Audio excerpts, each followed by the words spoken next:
ఇప్పుడున్న పోటీలో solo release date దొరకడం అనేది దాదాపు అసాధ్యం. జూన్ 19కి కూడా అరడజన్ సినిమాలు పోటీ పడుతున్నాయి. అలాంటిది జూన్ 26న దొరికిన బంగారం లాంటి సోలో డేట్ అఖిల్ వదిలేశారు.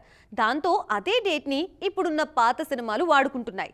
కొత్త సినిమా కంటే ఎక్కువగా రీ రిలీజ్లే జూన్ 26ని ఆక్యుపై చేస్తున్నాయి. మరి ఆ రోజు రాబోయే సినిమాలేంటి?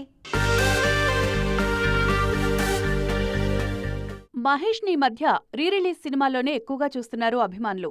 వారణాసితో ఆయన బిజీగా ఉండడంతో గుంటూరు కారం తర్వాత పాత సినిమాలన్నింటినీ ఒక్కొక్కటిగా థియేటర్స్లోకి తెస్తున్నారు. కొన్నైతే మళ్లీ రీ-రిలీజ్ చేస్తున్నారు. తాజాగా ఒక్కడు సినిమాను Radha Madhavi film distribution June 26న మరోసారి థియేటర్స్లోకి తీసుకొస్తున్నారు. లెనిన్ సినిమా జూన్ 26 నుంచి వాయిదా పడిన తర్వాత వరుసగా పాత సినిమాల్నే తీసుకొస్తున్నారు. ఒక్కడు రీ-రిలీజ్ అవుతున్న రోజే గబ్బర్ సింగ్ సినిమాను సైతం మరోసారి రిలీజ్ చేస్తున్నారు. ఇప్పటికే ఓసారొచ్చింది ఈ సినిమా. తాజాగా మరోసారి జూన్ 26 గ్యాప్ వాడుకోవడానికి గబ్బర్ సింగ్ సినిమాను థియేటర్స్లోకి తీసుకొస్తున్నారు. జూన్ 26నే సినిమా చూపిస్తామావాను కూడా రీ-రిలీజ్ చేస్తున్నారు. రాజ్ తరుణ్ హీరోగా నటించిన ఈ చిత్రాన్ని త్రినాథరావు నక్కినా తెరకెక్కించారు. కారణం ఏదైనా లెనిన్ వాయిదా పడ్డా కూడా జూన్ 26న కొత్త మూవీస్ ఏవీ అనౌన్స్ చేయలేదు. జూలైలోనే అసలు రేసు మొదలు కానుంది.